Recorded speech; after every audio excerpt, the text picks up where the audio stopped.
Hey!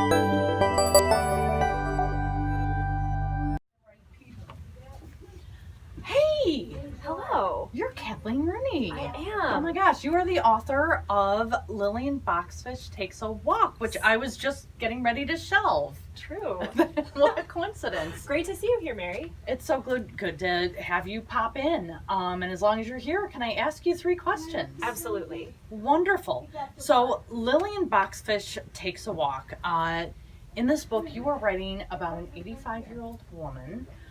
So you must have, I imagine, spent some time kind of getting into the head of an older woman. What would you say to people who fear aging?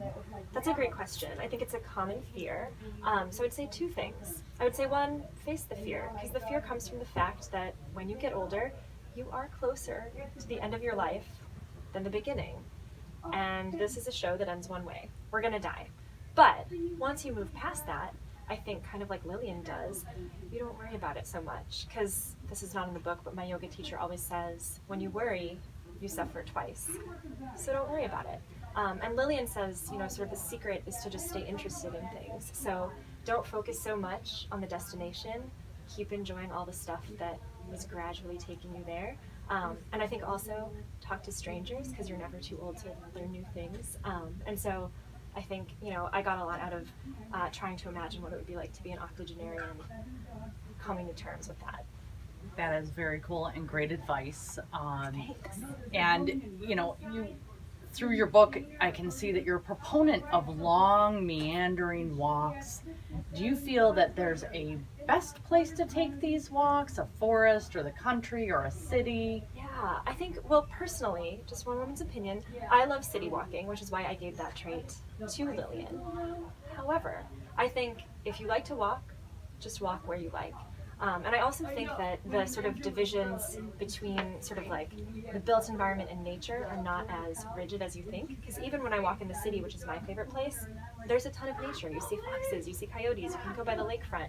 And the same thing when you're walking in the woods, all of a sudden you'll come on the foundation of an old house. So I would say, don't worry too much about the divisions, walk where you like to walk, and just see what there is to see.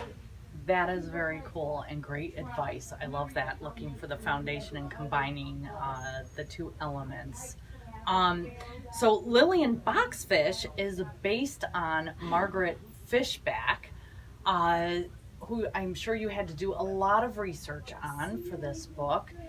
In your research of her, did you find yourself influenced in your own writing by her prose? Yes. So Margaret Fishback was the real highest paid female advertising copywriter in the country in the 30s.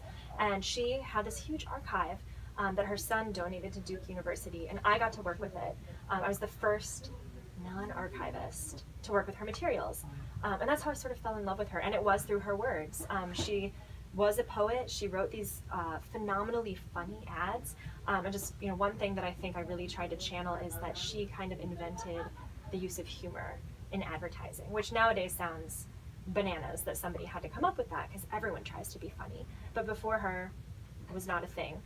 So I hope that I've sort of channeled her wit and her lightness of spirit and her comic touch, because I think it's the kind of thing that looks really easy, but is very difficult to do.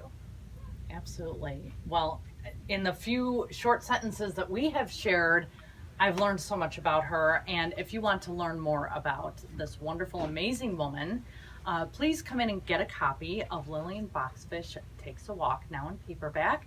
And if you come in soon, you might be able to get a signed copy. So thanks so much for coming in. Thank you so much for having me. It was a pleasure.